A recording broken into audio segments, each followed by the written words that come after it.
I feel so fortunate that my first job was working at the Museum of Modern Art on a retrospective of painter Elizabeth Murray. I learned so much from her. After the curator, Robert Storr, selected all the paintings from her lifetime body of work, I loved looking at the paintings from the 1970s. There were some motifs and elements that would come up again later in her life. I remember asking her what she thought of those early works. If you didn't know they were hers, you might not have been able to guess. She told me that a few didn't quite meet her own mark for what she wanted them to be. One of the works, in fact, so didn't meet her mark, she had set it out in the trash in her studio, and her neighbor had taken it because she saw its value. In that moment, my view of success and creativity changed. I realized that success is a moment, but what we're always celebrating is creativity and mastery. But this is the thing, what gets us to convert success into mastery? This is a question I've long asked myself. I think it comes when we start to value the gift of a near win. I started to understand this when I went on one cold May day to watch a set of varsity archers, all women as fate would have it, at the northern tip of Manhattan at Columbia's Baker Athletic Complex. I wanted to see what's called Archer's paradox, the idea that in order to actually hit your target, you have to aim at something slightly skew from it. I stood and watched as the coach drove up these women in this gray van, and they exited with this kind of relaxed focus. One held a half-eaten ice cream cone in one hand and arrows in the left with yellow fletching, and they passed me and smiled, but they sized me up as they made their way to the turf and spoke to each other not with words, but with numbers, degrees, I thought, positions for how they might plan to hit their target. I stood behind one archer as her coach stood in between us to maybe assess who might need support, and watched her, and I didn't understand how even one was going to hit the 10 ring. The 10 ring from the standard 75-yard distance, it looks as small as a matchstick tip held out at arm's length. And this is while holding 50 pounds of draw weight on each shot. She first hit a 7, I remember, and then a 9, and then 2 10s, and the next arrow didn't even hit the target. And I saw that gave her more tenacity, and she went after it again and again. For 3 hours, this went on. At the end of the practice, one of the archers was so taxed that she laid out on the ground just starfished, her head looking up at the sky, trying to find what T.S. Eliot might call that still point of the turning world. It's so rare in American culture, there's so little that's vocational about it anymore, to look at what doggedness looks like with this level of exactitude, what it means to align your body posture for 3 hours in order to hit a target, pursuing a kind of excellence in obscurity. But I stayed because I realized I was witnessing what's so rare to glimpse, that difference between success and mastery. So success is hitting that 10 ring, but mastery is knowing that it means nothing if you can't do it again and again. Mastery is not just the same as excellence, though. It's not the same as success, which I see as an event, a moment in time, and a label that the world confers upon you. Mastery is not a commitment to a goal, but to a constant pursuit. What gets us to do this, what gets us to forward thrust more, is to value the near win. How many times have we designated something a classic, a masterpiece even, while its creator considers it hopelessly unfinished, riddled with difficulties and flaws? In other words, a near win. Elizabeth Murray surprised me with her admission about her earlier paintings. Painter Paul Cézanne so often thought his works were incomplete that he would deliberately leave them aside with the intention of picking them back up again. But at the end of his life, the result was that he had only signed 10% of his paintings. His favorite novel was The Unfinished Masterpiece by Honoré Balzac, and he felt that the protagonist was the painter himself. Franz Kafka saw in completion what others would find only works to praise, so much so that he wanted all of his diaries, manuscripts, letters, and even sketches burned upon his death.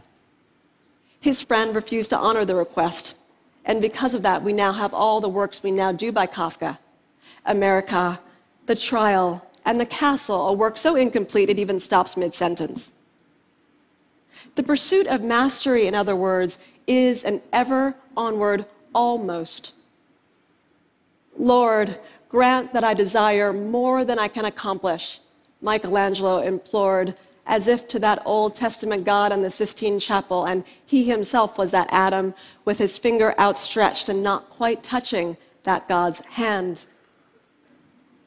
Mastery is in the reaching, not the arriving. It's in constantly wanting to close that gap between where you are and where you want to be. Mastery is about sacrificing for your craft and not for the sake of crafting your career. How many inventors and untold entrepreneurs live out this phenomenon?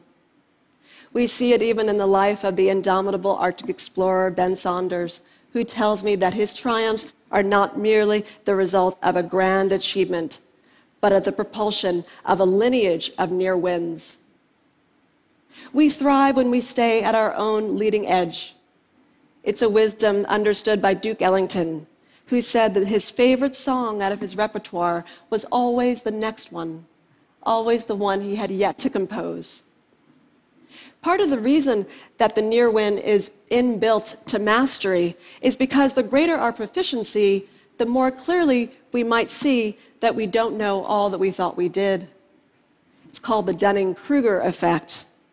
The Paris Review got it out of James Baldwin when they asked him, "What do you think increases with knowledge?" And he said, "You learn how little you know." Success motivates us, but a near win can propel us in an ongoing quest. One of the most vivid examples of this comes when we look at the difference between Olympic silver medalist and bronze medalist after competition. Thomas Gilovich and his team from Cornell studied this difference and found that the frustration silver medalists feel, compared to bronze, who are typically a bit more happy to have just not received fourth place and not medaled at all, gives silver medalists a focus on follow-up competition.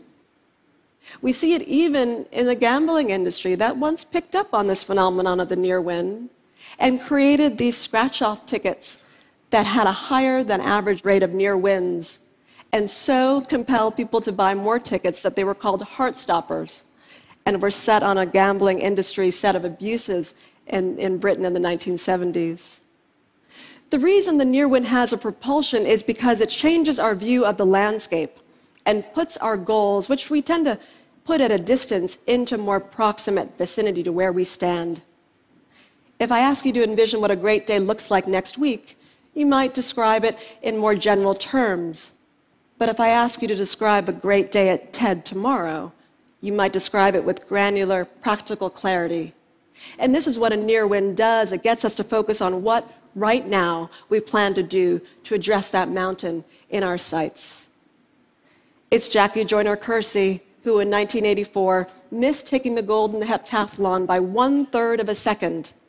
And her husband predicted that would give her the tenacity she needed in follow-up competition. In 1988, she won the gold in the heptathlon and set a record of 7,291 points, a score that no athlete has come very close to since. We thrive not when we've done it all, but when we still have more to do. I stand here thinking and wondering about all the different ways that we might even manufacture a near win in this room, how your lives may play this out. Because I think on some gut level, we do know this. We know that we thrive when we stay at our own leading edge, and it's why the deliberate incomplete is inbuilt into creation myths. In Navajo culture, some craftsmen and women would deliberately put an imperfection in textiles and ceramics.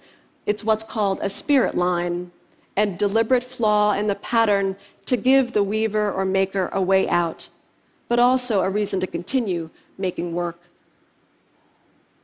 Masters are not experts because they take a subject to its conceptual end.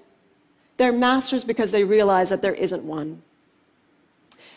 Now, it occurred to me as I thought about this, why the archery coach told me at the end of that practice, out of earshot of his archers, that he and his colleagues never feel they can do enough for their team, never feel there are enough visualization techniques and posture drills to help them overcome those constant near wins. It didn't sound like a complaint exactly, but just a way to let me know, kind of tender admission, to remind me that he knew he was giving himself over to a voracious, unfinished path that always required more. We build out of the unfinished idea, even if that idea is our former self.